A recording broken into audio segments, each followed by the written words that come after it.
नमस्कार दोस्तों, DSL web technology में एक बार आपका फिर से स्वागत है। दोस्तों, पिछले वीडियो में हमने पैन कार्ड कैसे अप्लाई करना है यूटीआई की वेबसाइट के थ्रू, इसके बारे में डिस्कस किया हुआ था। और चूँकि एनएसडीएल के सर्वर में काफ़ी ज़्यादा दिक्कतें आ रही है, इसलिए यूटीआई के ऊपर वीडियो बनाना पड़ रहा है। तो काफ़ी व्यूवर्स की डिमांड थी कि कुछ लोगों के आधार कार्ड में या उनके डॉक्यूमेंट्स में उनका सरनेम नहीं दिया हुआ है, तो इस केस में पैन कार्ड कैसे अप्लाई करेंगे।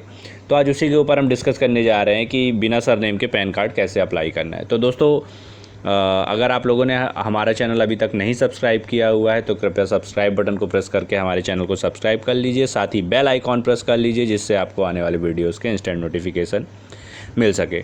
तो चलिए दोस्तों, ज़्यादा टाइम वेस्ट ना करते हुए बढ़ते हैं वीडियो की ओर। ठीक है, ब्रीफली कैसे करना है ये मैंने पिछले वीडियो में बताया हुआ है। अगर आप लोगों को नहीं समझ में आएगा कुछ तो मैं नीचे वीडियो की लिंक दे दूंगा, आप उसको देख के आराम से समझ सकते हैं कि किस तरीके से आपको फ्रेश पैन कार्ड का एप्लीकेशन सबमिट करना है। ठीक है, यहाँ पर मैं ये बताने जा रहा हूँ कि अगर सरनेम नहीं है तो हम कैसे अप्लाई करेंगे। तो सेम पिछली तरह से, ये जैसे मेरा पैनल है, ठीक है, डीएसएल वेब टेक्नोलॉजी के नाम से, यहाँ पर ये ऑप्शन दिया हुआ है अप्लाई न्यू पैन, और फर्स्ट ऑप्शन ही जो दिया हुआ है application for new pan 49A।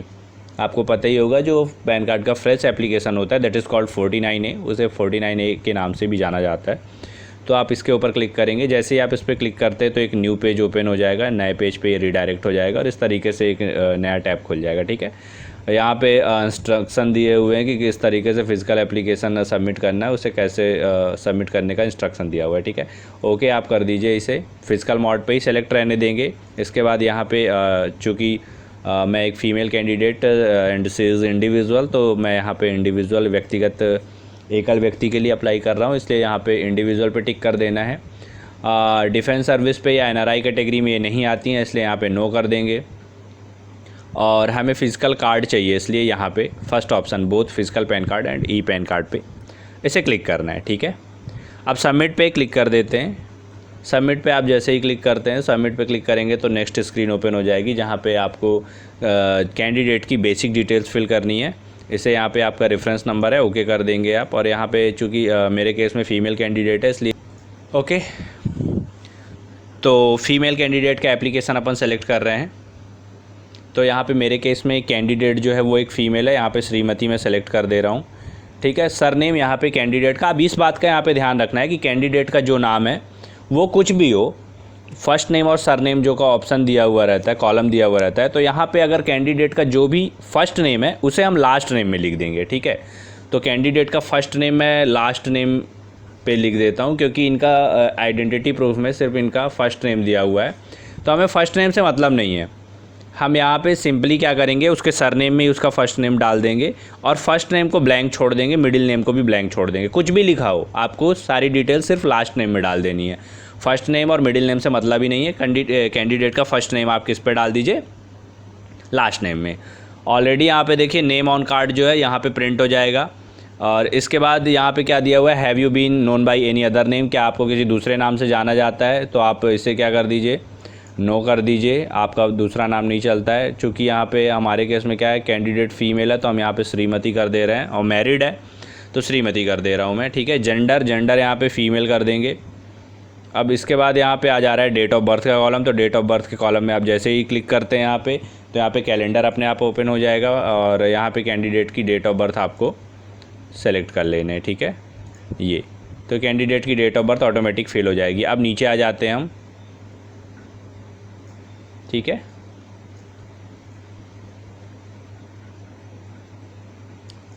ये न्यू टैब, सॉरी नीचे की जो यहाँ पे स्क्रीन है यहाँ पे दिखाई दे रही है एड्रेस फॉर कम्युनिकेशन, तो इनका घर का पता है इसलिए रेसिडेंस एड्रेस यहाँ पे अपन सेलेक्ट कर देते हैं। और इनके रेसिडेंट का स्टेट जो है वो मध्य प्रदेश है, तो मध्य प्रदेश यहाँ पे कर देंगे। ऑफिस स्टेट आपको छोड़ देना है और रिप्रेजेंटेटिव स्टेट भी छोड़ देना है, क्योंकि हम कस्टमर के सीधे कैंडिडेट के सीधे पते पर ही इनका जो पैन कार्ड है उसे भेजा जा रहा है। ठीक है, अब कैंडिडेट का जो आधार नंबर है, आधार नंबर यहाँ पर मैं डाल देता हूँ, इसे बिल्कुल सही आप डालेंगे। ठीक है, ये मैंने डाल दिया। अब जैसे ही आप कहीं पे भी क्लिक करते हैं तो एक बार फिर से डालने का, देखिए री एंटर आधार नंबर का ऑप्शन आ गया है। रीएंटर पे आपको यहाँ पे क्लिक कर देना है एंड देन फिर से आपको कैंडिडेट का आधार नंबर है वो आपको पुट करना है, ठीक है। ओके कर दीजिए। इसके बाद कैंडिडेट का नेम एज़ पर आधार, जो आधार कार्ड में नाम लिखा हुआ है सेम वो नाम आपको यहाँ पे उतार देना है, ठीक है। ये सारी डिटेल फिल हो चुकी है। अब यहाँ पे आपको क्या करना है, नीचे जो ब्लू कलर से नेक्स्ट स्टेप दिया हुआ है इस पर आपको क्लिक करना है। नेक्स्ट स्टेप पे क्लिक करेंगे, नेक्स्ट स्क्रीन ओपन हो जाएगी। यहाँ पे कैंडिडेट ने सिर्फ आधार कार्ड दिया हुआ है, इसलिए मैं हर चीज़ में आधार कार्ड ही, proof of address, proof of identity और प्रूफ ऑफ बर्थ में आधार कार्ड सेलेक्ट कर देता हूँ। सेलेक्ट करने के बाद मेक पेमेंट का ऑप्शन है। अगर आपने ऑलरेडी कूपन परचेस किया हुआ है तो मेक पेमेंट का ऑप्शन नहीं आएगा। मैंने कूपन नहीं परचेस किया हुआ इसलिए मेक पेमेंट का ऑप्शन आ रहा है, ठीक है। तो यहाँ पे मैं पेमेंट कंप्लीट कर लेता हूँ। तो देखिए अब आप यहाँ पे देख पा रहे हैं कि डिटेल्स मैच हो गई हैं और ये रेफरेंस नंबर जनरेट हो गया और यहाँ पे एक ऑथेंटिकेशन का मैसेज भी आ गया कि डिटेल मैच हो चुकी है, ठीक है। और नाम और आपका date of birth that have been matched. Okay यहाँ पे क्लिक कर दीजिए। इसके बाद कैंडिडेट का जो यहाँ पे मोबाइल नंबर फिल करना है, तो सबसे पहले कंट्री इंडिया सेलेक्ट कर लेंगे। यहाँ पे कस्टमर का जो भी टेलीफ़ोन नंबर है आपको टेलीफ़ोन नंबर डाल देना है। बिल्कुल सही नंबर डालिएगा जिससे कि उसको मैसेज भी रिसीव हो जाए, ठीक है। और इसके बाद यहाँ पे मेल आईडी का ऑप्शन है, तो कैंडिडेट की आप यहाँ पे मेल आईडी डाल दीजिए।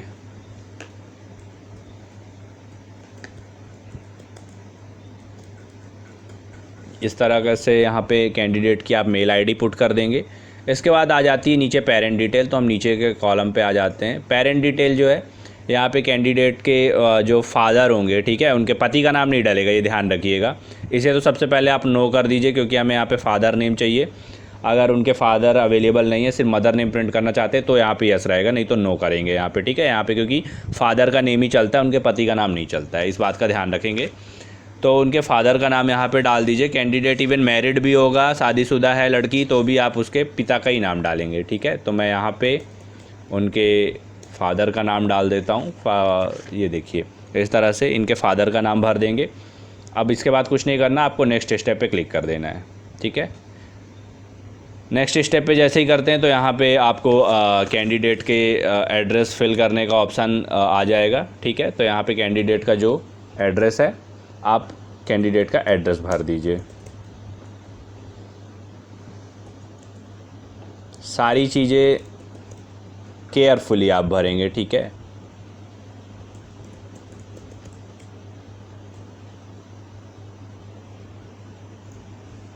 यहाँ से डिस्ट्रिक्ट सेलेक्ट कर लेंगे, यहाँ पर आप पिन कोड डाल दीजिए और सारी डिटेल ये भर जाने के बाद ऑफिस एड्रेस आपको छोड़ देना है।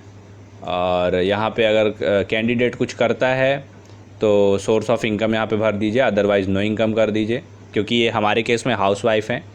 ओके कर देंगे क्योंकि सारे ऑप्शन जो है already that will not be applicable if your nature of income और source of income that is none, ठीक है। तो कुछ नहीं है, अगर आप कुछ नहीं कमाते तो नो इनकम कर दिया गया मैंने। और करने के बाद क्या है, ये सारी चीज़ें जो हैं वो एप्लीकेबल नहीं होंगी। इसके बाद ये ब्लू कलर से नेक्स्ट स्टेप का ऑप्शन है, इस पर आप क्लिक कर दीजिए, ठीक है। जैसे ही क्लिक करते हैं एओ डिटेल अपने आप यहाँ पे एओ डिटेल फिल हो जाएंगी।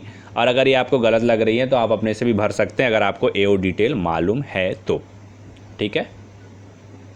अब यहाँ पे आरए की डिटेल दी हुई है, रिप्रेजेंटेटिव एसएससी, तो इसे भरने की इसको बिल्कुल भी ज़रूरत नहीं है, ठीक है। इसे आप बिल्कुल ब्लैंक छोड़ दीजिए, ठीक है। अगर आरए की डिटेल आप भर रहे हैं तो आरए का आपको एड्रेस प्रूफ और आइडेंटिटी प्रूफ भी इंक्लोज करना पड़ेगा। तो मैं यही सजेस्ट करूंगा कि आप कस्टमर के या आपका जो भी कैंडिडेट है उसके पते पर ही जाने दीजिए उसका पैन कार्ड, उसको रिसीव हो जाएगा, आपका माथा पच्ची भी नहीं होगा, ठीक है।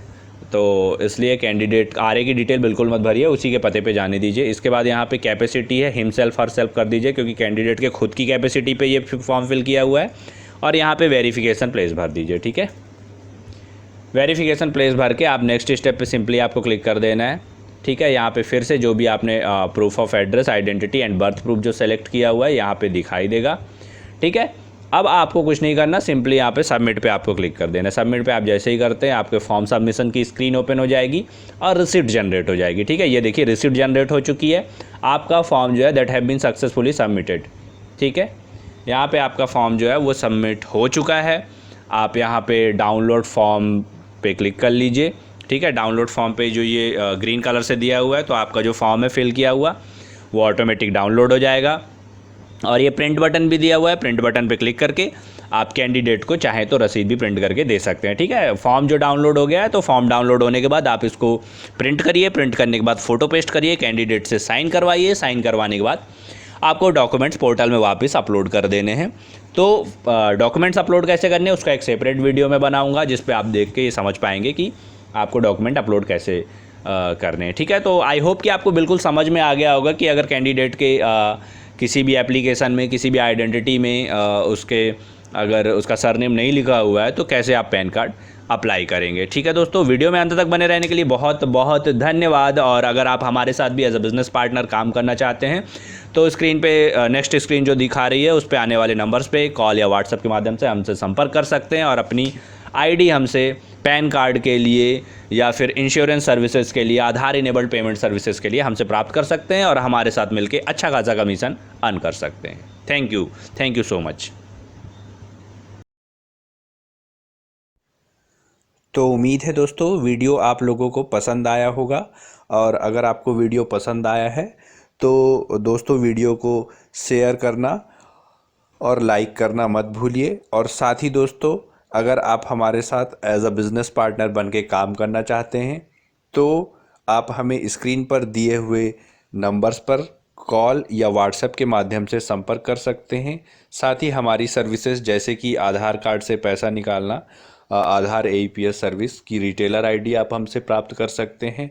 और अगर डिजिटल सिग्नेचर का काम आप पूरे भारत के अंदर, पूरे इंडिया के अंदर कहीं पे भी करना चाहते हैं तो आप फ्री ऑफ कॉस्ट हमसे फ्रेंचाइजीज़ की ले सकते हैं। साथ ही अगर आप फिंगरप्रिंट स्कैनर्स खरीदने में इंटरेस्टेड हैं या आधार कार्ड रिटेलर आईडी के साथ साथ आप आधार कार्ड के साथ ही माइक्रो ATM से पैसा निकालने के लिए माइक्रो ATM प्राप्त करना चाहते हैं तो आप हमें स्क्रीन पे दिए हुए नंबर्स पे कॉल या व्हाट्सएप के माध्यम से संपर्क कर सकते हैं। और अधिक जानकारी के लिए आप हमारी स्क्रीन पे दी हुई वेबसाइट dslwebtech.in पे भी लॉगिन कर सकते हैं। तो दोस्तों वीडियो में अंत तक बने रहने के लिए बहुत बहुत धन्यवाद। आपका दिन शुभ हो। नमस्कार।